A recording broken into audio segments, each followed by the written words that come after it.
Assalamualaikum warahmatullahi wabarakatuh. Salam sejahtera bagi kita semua. Salam rahayu, rahayu, rahayu. Jumpa kembali di Mambu Santri Channel. Baik sahabat-sahabat, di kesempatan yang baik ini, sesuai janji saya kemarin, kita akan membahas yaitu cara bertemu dengan khuddam kita dan juga berinteraksi atau berkomunikasi dengan khuddam kita. Seperti yang sudah kita bahas di video sebelumnya, bahwa kita bisa mengetahui bahwa kita ini mempunyai khuddam atau tidak, itu bisa diketahui melalui tanda-tanda ataupun ciri-cirinya umum yang biasa dirasakan kalau orang tersebut itu didampingi oleh khuddam pendamping. Nah, kemarin saya sudah mengatakan bahwa ada cara supaya kita bisa bertemu dan juga berkomunikasi dengan khuddam pendamping. Makanya di kesempatan kali ini kita bahas, langsung saja kita ke pokok pembahasan kali ini. Cus!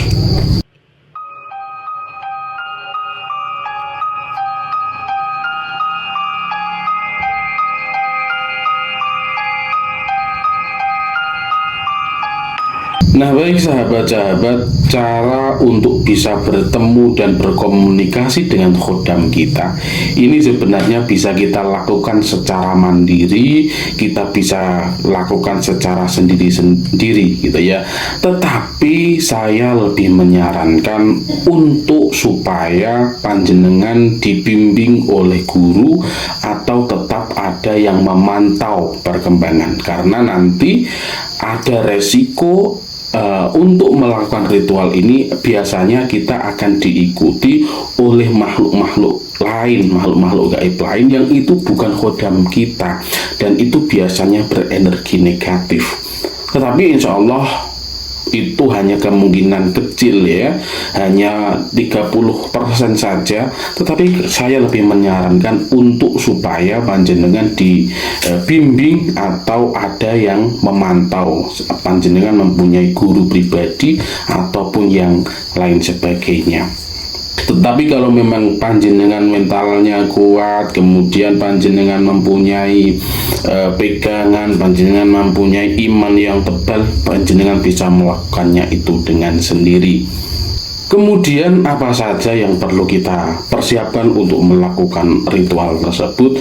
Sebelumnya saya kasih tahu dulu bahwa ritual ini akan dilaksanakan selama 7 malam berturut-turut. Jadi yang pertama yang panjenengan harus persiapkan adalah mental. Mental di dalam diri kita ini panjenengan siapkan dulu supaya kita kuat dalam menghadapi segala apa yang tidak mungkin, apa yang mungkin akan terjadi gitu ya. Nanti belepotan saya. Nomor 1 mental. Kemudian yang perlu dipersiapkan lagi adalah hari kelahiran. Ini bukan weton ya, tetapi hari kelahiran. Misal panjenengan lahir hari Rabu, ya berarti hari Rabu, bukan weton. Kalau weton berarti Rabu ada pasarannya, tetapi ini hanya hari Rabunya saja, bukan weton. Kemudian yang perlu dipersiapkan adalah 7 lembar daun sirih temu rose.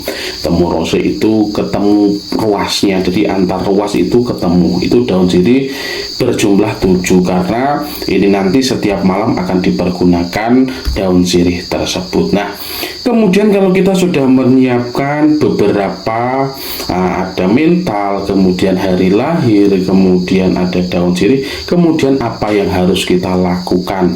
Sahabat, kita melakukan pada ketika kita menjelang tidur. Ketika kita tidur itulah ritualnya. Yang pertama yang panjenengan lakukan adalah panjenengan bersuci. Sebelum panjenengan tidur malam, bersuci terlebih dahulu, wudu. bagi orang yang muslim. Kemudian yang non muslim silakan panjenengan bersuci sesuai dengan ajaran agamanya masing-masing. Setelah itu, setelah kita berwudu, setelah kita bersuci, yaitu yang perlu kita lakukan adalah berdoa, sahabat-sahabat. Berdoa yaitu berdoa untuk mendoakan leluhur-leluhur kita dengan membaca Al-Fatihah, dengan kita mengirim Al-Fatihah, tawasul kepada para wali-wali, tawasul kepada para nabi, tawasul kepada para leluhur-leluhur. Ini untuk yang muslim. Untuk yang non-muslim tetap panjenengan doakan leluhur-leluhur panjenengan. Panjenengan selalu kirimi leluhur-leluhur panjenengan, selalu ingat leluhur-leluhur panjenengan. Kemudian setelah panjenengan melaksanakan berdoa atau mendoakan leluhur, yang perlu panjenengan lakukan selanjutnya adalah berdoa untuk keselamatan pribadi masing-masing, berdoa untuk perlindungan diri sendiri supaya diberi kelancaran dalam melaksanakan ritual, supaya selalu diberi keberkahan dalam menjalankan ritual tersebut. Kemudian setelah panjenengan melaksanakan mendoakan leluhur, kemudian berdoa dengan diri sendiri, mendoakan diri sendiri, kemudian tiupkan doa tadi ke daun sirih sebanyak 3 kali. Jadi 1 daun sirih sebanyak 3 kali tiupkan. Ya, jadi setelah berdoa panjenengan tiupkan kepada daun sirih itu tadi. Kemudian setelah itu panjenengan beranjak untuk tidur, persiapan untuk tidur, letakkan daun sirih itu di bawah bantal. Ya, kemudian setiap malam ganti daun sirih itu, kerjakan seperti yang sudah saya sampaikan tadi, sama. Kemudian yang daun sirih yang sudah kita ambil itu kita larung di sungai. Dengan catatan sahabat-sahabat, ketika panjenengan melaksanakan ini, jangan pernah berharap panjenengan bertemu dengan makhluk gaib atau dengan khodam. Jangan pernah panjenengan memiliki keinginan untuk bertemu dengan makhluk gaib ataupun khodam. Jadi mengalir saja. Kalau memang kita nanti bisa bertemu ataupun kita bisa berkomunikasi, itu karena kuasa Allah, karena kehendak Allah Subhanahu wa Ta'ala. Jadi jangan pernah panjenengan mempunyai niat seperti itu. Kemudian setelah itu yang perlu panjenengan dengan perhatikan lagi, ketika panjenengan sudah bertemu dengan khodam, panjenengan sudah berkomunikasi dengan khodam, jangan pernah meminta apapun kepada khodam panjenengan.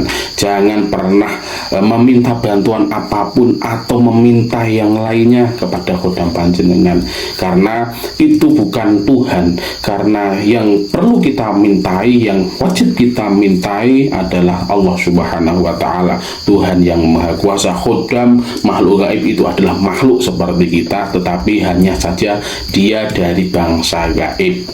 Dan biasanya kalau kita berhasil dalam menjalankan ritual ini, biasanya kita bertemu dengan khodam kita itu ada yang lewat mimpi. Kita dipertemukan dengan khodam kita, kita ditemui dengan khodam kita, kita berkomunikasi dengan khodam kita itu lewat mimpi.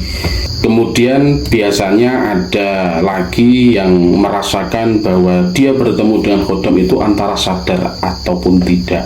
Jadi dia koyo-koyo, tadi saya sadar, kok tidak, saya tadi bertemu, saya tadi tidak tidur, tetapi kok kayaknya rasa mimpi. Jadi dia antara sadar atau tidak, dia itu bertemu dengan khodamnya. Dan ada juga tapi tidak sembarang orang itu bisa bertemu secara fisik, hadapan, face to face. Itu bisa melihat secara langsung itu, tapi tidak semua orang. Ini yang biasanya energinya yang sudah positif, energinya yang sudah tinggi, dan energinya yang sudah sakti gitu. Nah, itulah sahabat ritual yang bisa panjenengan lakukan ketika panjenengan ingin melihat khodam panjenengan. Ketika panjenengan sudah melihat khodam, itu tadi ada catatan-catatan, jangan pernah meminta kepada khodam panjenengan itu ya, karena yang tempat yang wajib untuk dimintai adalah Allah Subhanahu wa Ta'ala.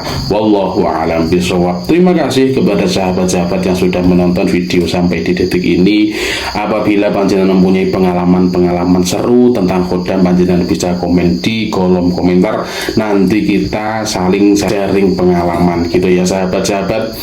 Terima kasih. Apabila ada kebenaran dalam penyampaian saya, itu semata-mata adalah pertolongan Tuhan yang Maha Kuasa.